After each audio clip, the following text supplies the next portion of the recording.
There's a new study that links bad migraines to worsening climate change. We're just talking about this. So many people know people with bad migraines. So we brought in our medical expert, Dr. Pyle Coley, to help us understand the findings of this study. I mean, there are so many things connected. Tom was just talking about caffeine, things like this. But now this study is talking about what?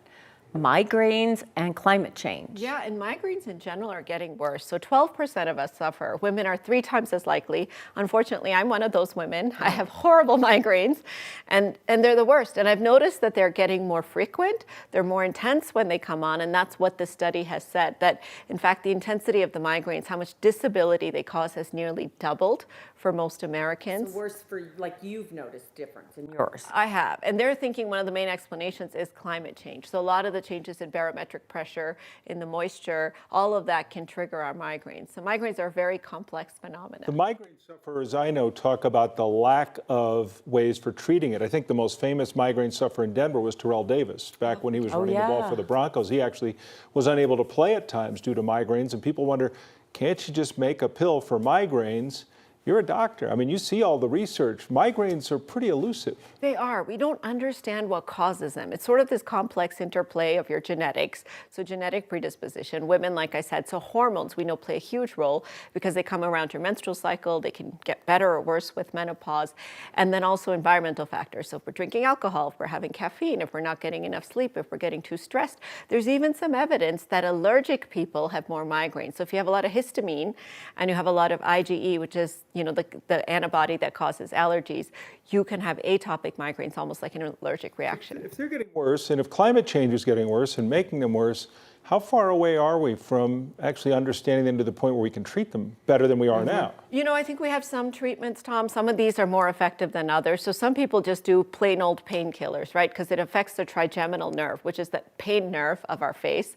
And so some people, they treat the target, which is the nerve itself. Some people go upstream and treat the chemicals that are stimulating the nerve, like the serotonin. So there are medicines like Nurtec and others that you can take as soon as you feel the onset of a migraine, even some that can suppress migraines. But the problem is really, I think, much more complex. We're not understanding why people get them, so we're not understanding why they're getting them worse. Now, there's some theories that people also have more insight into their migraines, and that's the funny thing about neurological symptoms. If you know more about it, you're more likely to feel it. Like a psychosomatic effect, Exactly. Like you make it worse by thinking about it. By knowing that, oh my gosh, my migraine is coming, so you've actually amplified the pain effects of the migraine. It's just like pain sensation. You can sort of talk your brain into feeling more or less pain. Well, I would think when you're stressed or you didn't get enough sleep, you're like, oh my gosh, I'm going to get a migraine.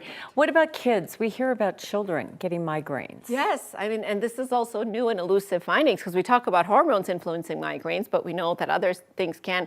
So elementary school kids, as young as elementary school kids, can have their migraines. So if you have children that are complaining of headaches or anything like that, make sure you talk to the pediatrician. Usually it happens in adolescence or later. But over the course of our life, our migraine history can really evolve. And some people's migraine patterns can change from having episodic migraines to having more recurrent ones, or vice versa. If a child describes to you having a headache, how do they determine know that it's a migraine? migraine and not a headache, or not something else is going on? Yeah, so children are very poor at understanding their symptoms and the insight, especially the neurologic symptoms. And with migraines, we know, depending on what part of the brain is affected, you can have visual symptoms, auditory symptoms, nausea, vomiting, pain, of course. So probing your child for any other associated symptoms with a headache might help to determine whether it might be a migraine. I noticed you seem very passionate when you mentioned stress and no sleep. You seem like, for some reason, that seemed personal right there. It's personal. Well, enjoy the weekend. Don't forget the coffee and the alcohol. Yeah. Oh, gosh. Dr. Coley, it's a weekend. Leave us alone. Okay. Wishing you a weekend without migraines. You can find much more with Dr. Coley at 9news.com/Dr. Coley.